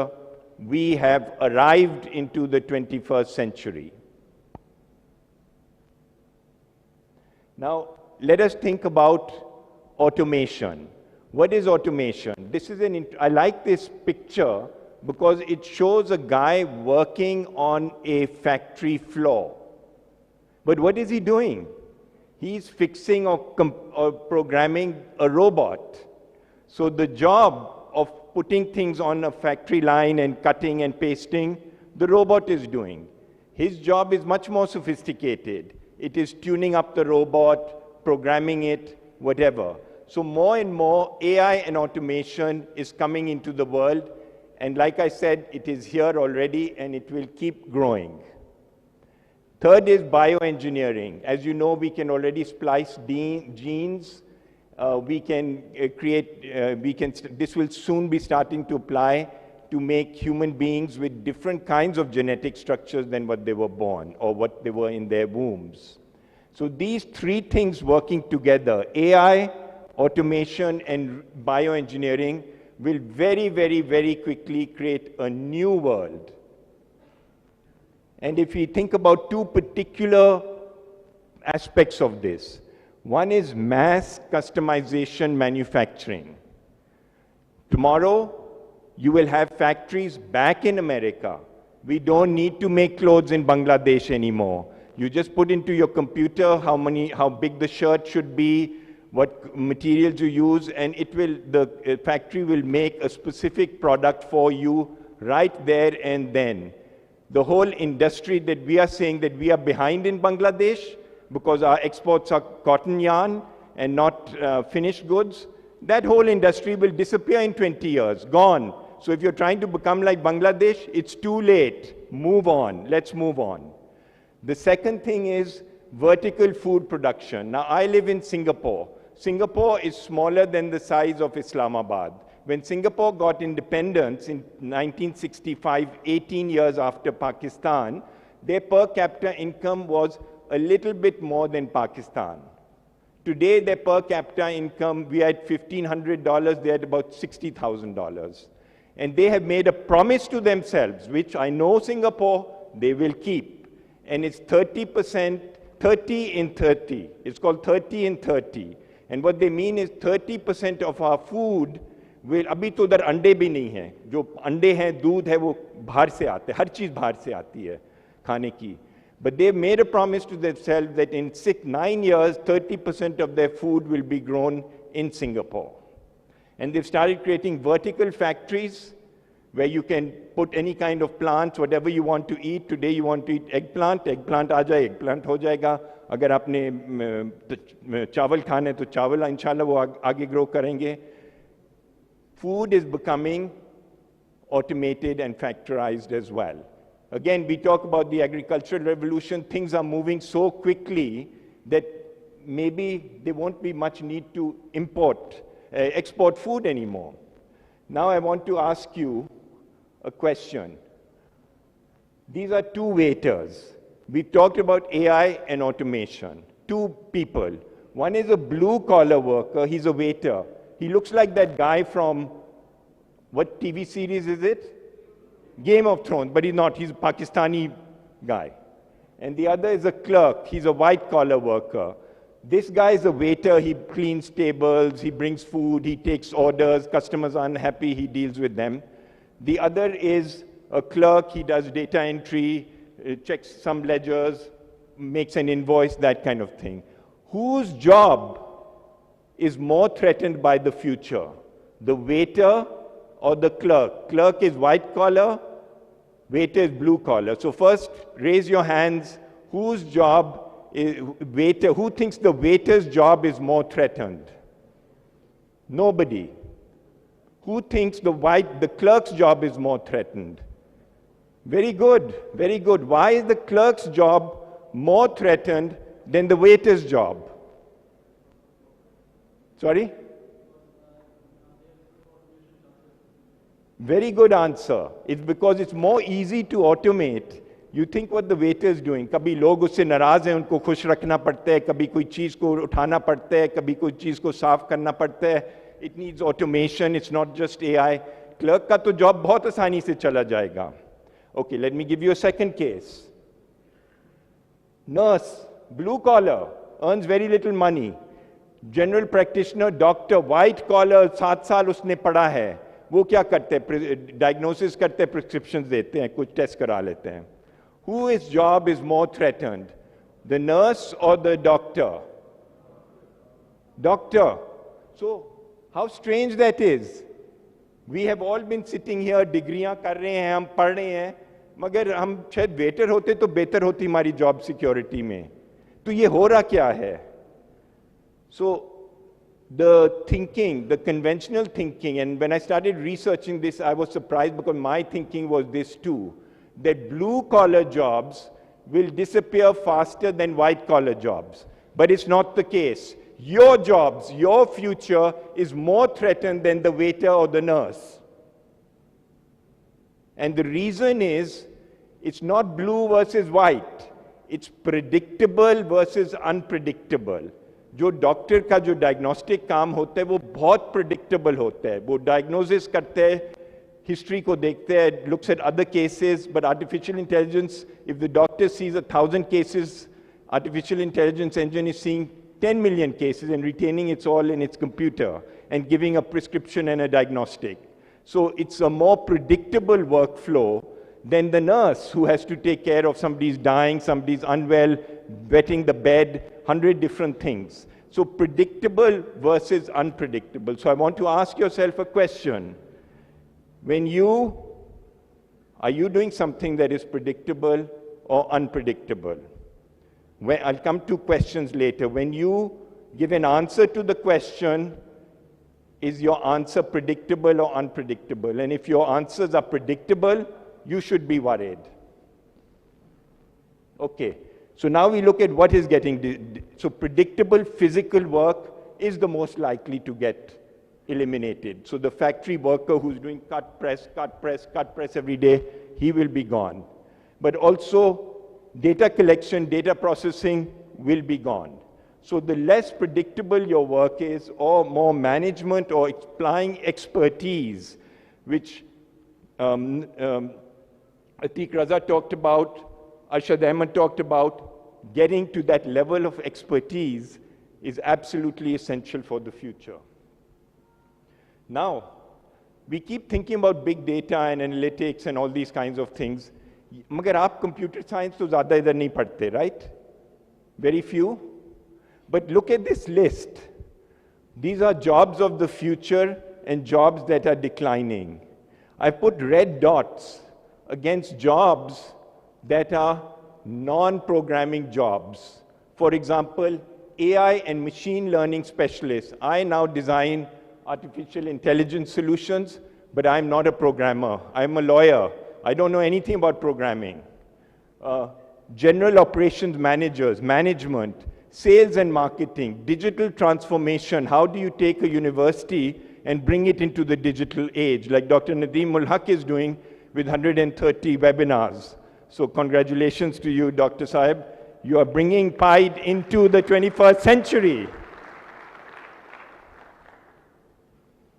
So the thing is, don't lose heart. Number one, learn programming. If I was, and maybe I'll still learn it. I'm thinking maybe I'll start learning. I'm 62. I've got another 20 years of good work ahead of me. Maybe I'll learn. But maybe you guys should learn programming. You're younger. Why not? But learn AI and data. Learn the kinds of jobs that are coming in the future. Let me give you now what's going to happen else in jobs. First of all, on average, you will change your job 12 times. You're young, you will change your job 12 times. 3 to 4 times you may change your careers. You will be working in at least 3 or 4 out of long-term jobs where you have tenure at a university or long-term with pension plan or government kind of thing, but you'll also work in contract and freelance, which is growing very much. You will work in gig economy. You'll be driving Ubers or giving your house in Airbnb for rental, something where you're doing something on the side. And then finally, entrepreneurship. Set up a business, set up a venture. If you don't feel confident enough to do it, join up with a venture that exists. People who are doing research, ventures need you. We need people who are in research and people who are in academics because we will get better information and better analysis if we have that kind of alliance. So prepare yourself for the new world. Do not think you will hold one job forever. So don't even try for that. You're better off trying for this set of skills. Now, I'll give you a case study how this is changing so quickly. We were looking for somebody who's head of marketing.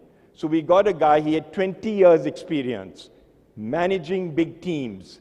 He had TV, prints and events marketing experience. He was an expert in developing one-year-long marketing campaigns. He was an expert in advertising firms, and he's 45 years old. We rejected him.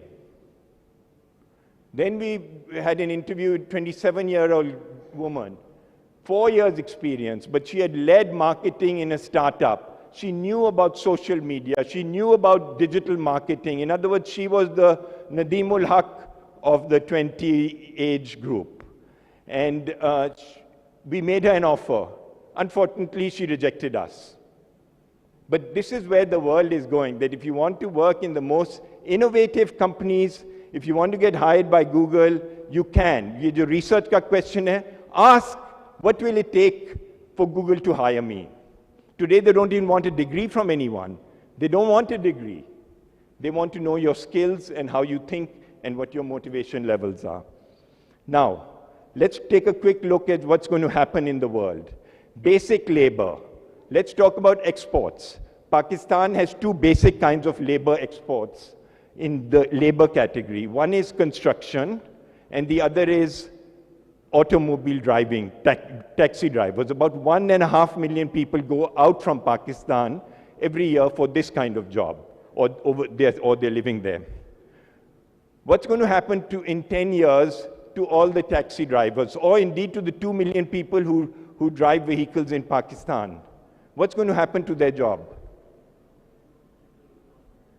We'll be living in safer. Already, artificial intelligence is safer in driving cars because AI doesn't get drunk, AI doesn't listen, AI does not play with smartphone when you're driving, AI does not do any of these things. AI is already better. Those jobs will disappear. Construction jobs will still be there, but smaller. What will happen to energy? Saudi Arabia, as we move towards the green energy, what will happen to all the energy exporters? Will they have anything left to export? No. They know who needs. If you're getting energy from the sun, why do you want to bring oil from Saudi Arabia? Doesn't make any sense. Low-tech manufacturers, Bangladesh. If you can make a t-shirt in your factory and get it delivered next door without the fuel and energy costs of shipping it over and the time delay, why wouldn't you do that? Bangladesh model of low-tech manufacture will be out. Please, in your policy studies, please study what's happening to low-tech manufacture. Agricultural products, हम आम बनाते हैं. Singapore हमसे आम लेगा, 20 साल में हमसे आम नहीं लेंगे. हम जब तक क्वालिटी अपनी इंप्रूव करेंगे कि वो 4 हफ्ते सर्वाइव करे सुपरमार्केट में, उस टाइम तक वो उसका डीएनए कोड लेके प्रोग्राम में डालेंगे और वो आम दूसरी तरफ से निकल आएगा. So food will go away. Minerals will stay. Pakistan has, for example, pink Himalayan salt. That will stay. Of course, other minerals that are very rare earths and so on, this will stay because these are rare commodities. Branded goods. Maybe Pakistan's biggest export in 10 years will be halwa. You know, I went to Multan recently and I got this amazing halwa. Aapne khaya Multan ki halwa? Amazing. Maybe that will stay. Branded goods, maybe halwa will be our biggest export. And then 2 things that will definitely happen is high-tech manufacture. High-tech manufacture, these phones that will be 20 million times more powerful than the phone, than the computer that took you to the world, that will stay. And IP-centric, whether it is movies, songs, dance, somebody giving you religious commentary, computing, programming, this will grow and grow. So these last 2 things will grow hugely. And anyone who's in that flow will benefit a great deal. Now, Mehboob, we have to go away in 10 minutes too. 10 minutes, okay. If you look at the list of the 10 richest people in the world, 8 are in technology. So it just shows you where it's going. What's going to happen is there will be 4 types of people in the world. 4. Idea makers, people who are making that technology, bringing those creative solutions, or indeed music or whatever. Enablers, the guy who's fixing the robot. Humanizers, the nurse who is making things human. And then maybe there'll be a universal basic income. Even in Pakistan with BISP it started, where basic income, people are not getting paid, but they're not doing anything. So you have to decide which category you want to fit in. You can make a lot of money and have a lot of creativity, some medium level, or just subside on the basic income. Now, if you look at Pakistan's situation, what is our biggest challenge? Is it in the next 20, 30 years? Is it climate change? Is it the emerging future? Is it political crisis or the political explosion, population explosion? What do you think is the biggest? Can we just have a shout out in the interest of time? What is our biggest challenge? Climate change, yes. Thank you for saying it first. It's climate change. If 3 to 4 degrees centigrade temperature changes, and we already almost sure that 2.5 will happen, maybe we can't stop it to 4 degrees. This is what will happen. Karachi will sink, 67% of the glaciers that Arshad showed you will disappear. Massive reduction in water resources aridity. So this will become a huge challenge, but also an opportunity for those who go. And already you can see in the West, wind turbine service technicians is the #1 growing occupation in America, and #3 is solar panel installers. So we are already in a situation where there's more growth taking place with green jobs. I'm going to skip this. So now, I just want to spend the last few minutes talking about what you should do. 4 things. #1 is autonomous learning. #2 is English. #3 is the future. And #4 is 21st century skills. So let's look at each of these quickly. You know, I did an interesting study with Dr. Nadeemul Haq, and we interviewed 280 faculty. It was the biggest research project on university faculty. And 70% of them said that they learned through mentors. And I showed this to Dr. Banuri, and he said there's something very wrong with this. I said we have to improve our mentoring programs. He said there's something very wrong with it. In all respect to teachers, I'm a teacher myself. He said the problem with this is our mental model in Pakistan, including the faculty, is that you learn from other human beings. I'm not saying you don't learn from other human beings, but autonomous learning, your ability to learn by yourself with that little device you already all have, is the most important skill that you can develop. So for example, you can search, you can read. I play chess, I engage with the AI, I ask them for hints, they give me a hint, I may or may not take it. So it's an interaction. I play games online, set up with communities of practice. Do a project on 3 hours, environmental literacy project. So engage, if you can engage with that little device you already have, this is the most important transition you can make. Learn how to learn by yourself, set up your own study plan, and keep improving yourself. Most important for 21st century is self-learning. Second is 26% of the internet is in English, about 20% in Chinese, only less than 2% is in Urdu.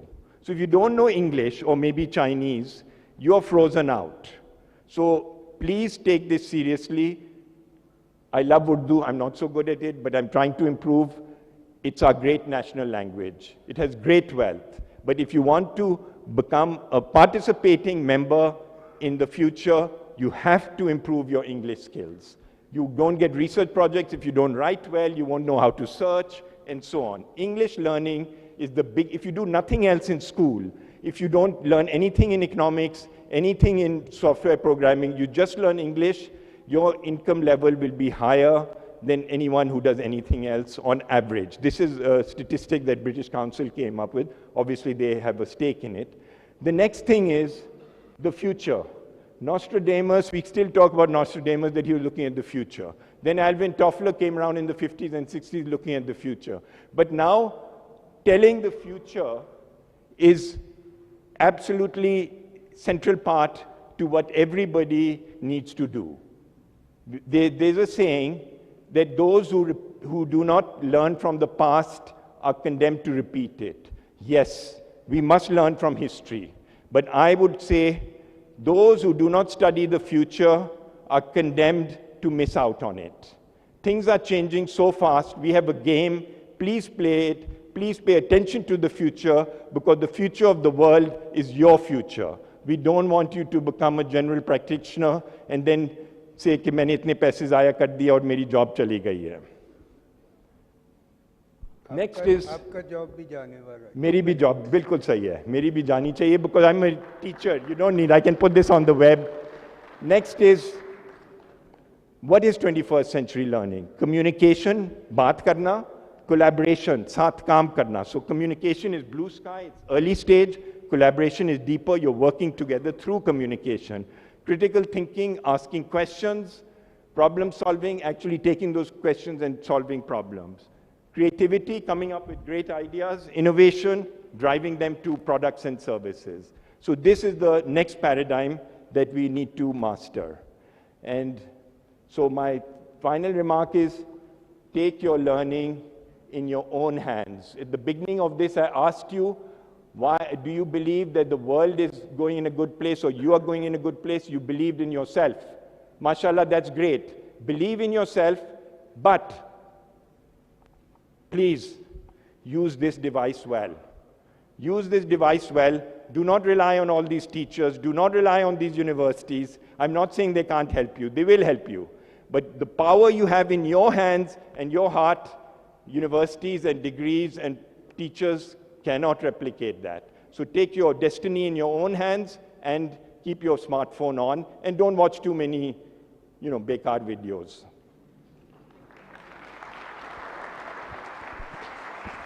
Thank you. Thank you, Mehboob. I think the main message of your lecture was summed up in the following line: ilmo bas kariyo yaar, and use the cell phone. Okay? In the interest of time, we will have only one question, and that, two questions, okay? And one will be asked by me first. How threatened is the job of DMGs in future? The job of? DMGs, civil service. top civil service. Look, you always need people in power, so there will be power, right? But you see, the DMG model, I believe, is an anti-intellectual model because they keep moving people around. They don't have expertise in that area. So this model, in Pakistan, it may survive, but it's a very bad model. If, like I deal in Ministry of Education, that's the ministry I know. And I'm sorry to say, whether it's the minister or the secretary, they don't know anything about education. So baat bhi kisse karo? You have to move, if you want to have a good governance system, ये सिफारिश corruption वगैरह की अलग बात है. मैं expertise की बात कर रहा हूँ. If you don't have expertise, you will not be able, if you don't look to the future. अभी देखें हमने single national curriculum पे इतना time गुजारा. Okay. We are in a crisis. Education is suffering. We should focus on that crisis. You should have the expertise to deal with the problems at hand. Thank you. One question from this side and one from that side. This side. Okay. Yes. Go ahead.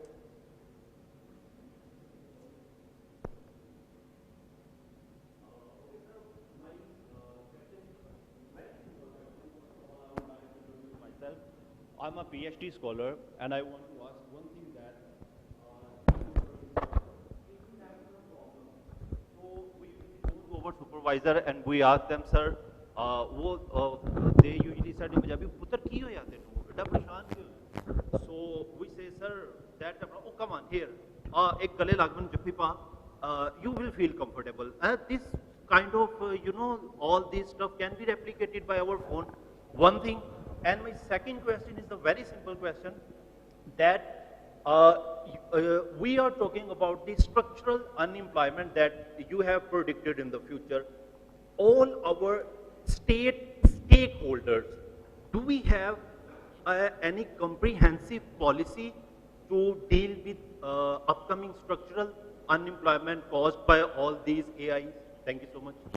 जी देखिए, हमें clear होना चाहिए. आपने बहुत अच्छा सवाल पूछा कि वो फ़ोन अभी झप्पी नहीं पाएगा, मगर 10 साल में वो फ़ोन भी आपसे झप्पी पा लेगा.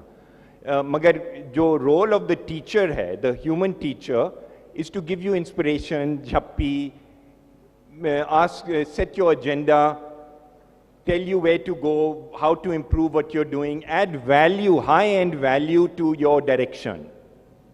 Your goal is to set the direction. Knowledge, research, acquiring basic skills, these can all happen by yourself. You don't need the jhappi to learn how to put a random control test together. You can learn that all through the internet. You may need a jhappi to say, yaar mera randomized control test nahi kaam kar raha, main phir se karun ke haan karo, ye karo, wo karo, aise adjust karo. So we should be clear. Human beings will not disappear in the work role, but their role will become more facilitative, more helpful, and computers and technology and the vast internet that is already available will be there for you to acquire your own skill. How far you go down that road is limitless, because you see, on the internet world, you are equal with everybody else. Doesn't matter if you're rich or poor. Once you have the phone and once you learn English, you're equal with everybody else. So on that world, you can progress as fast as you can. Of course, if you don't have, you have a very good professor, that's excellent. But let the professor do what he or she is good at, and let the internet do what it is good at. Question from this side.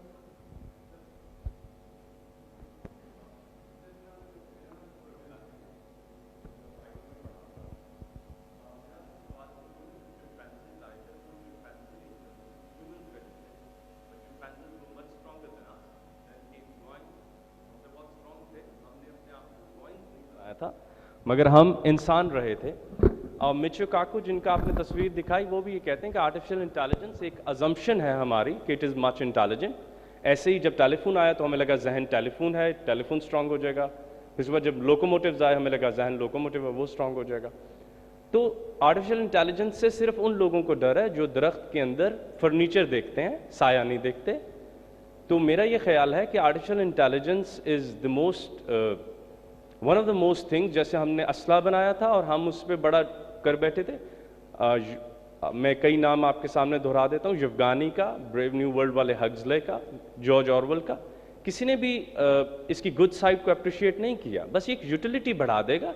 It can never ever replace the human function. वो जो बाइसेंटेनियल man में वो आखिर में गया था अपनी मालकिन के पास और उसने कहा था teach me how to cry because that what makes me mankind, that what makes me mankind. और जिन 10 लोगों की आपने तस्वीरें दिखाई कि वो अमीर हैं, उनमें से तीसरे नंबर वाले के 4 स्कैंडल निकले हैं.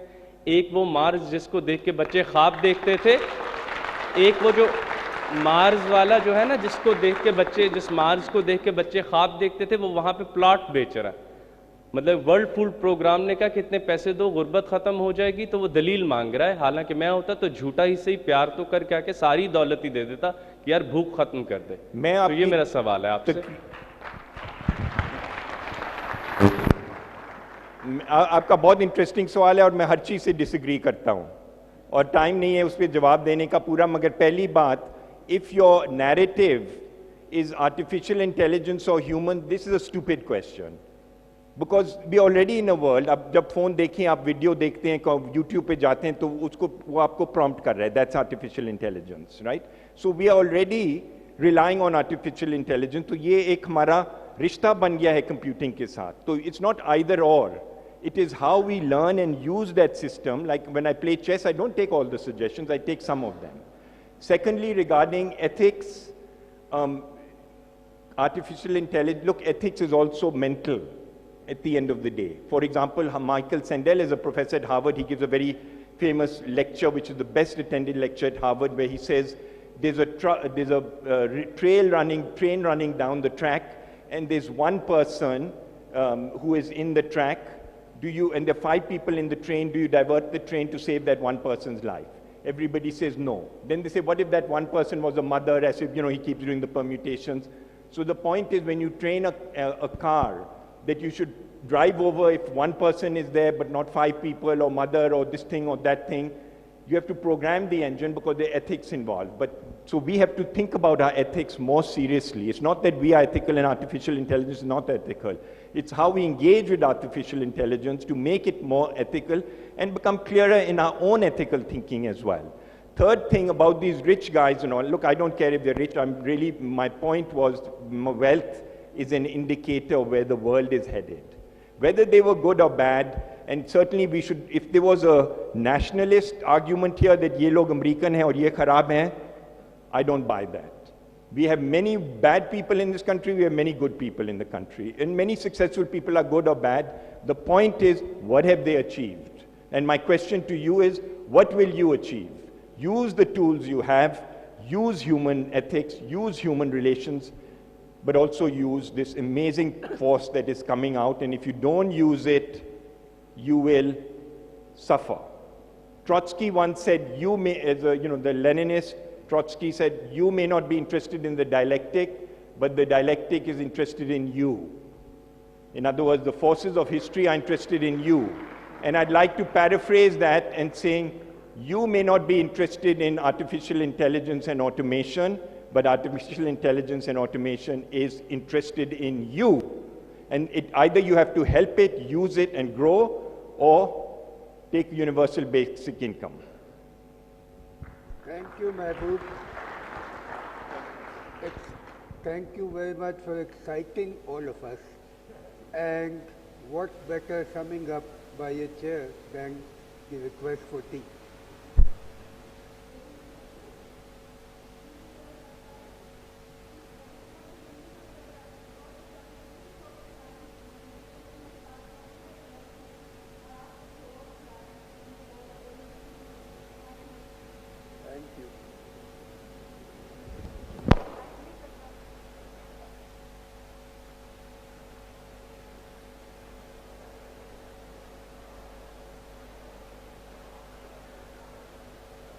Recording stopped.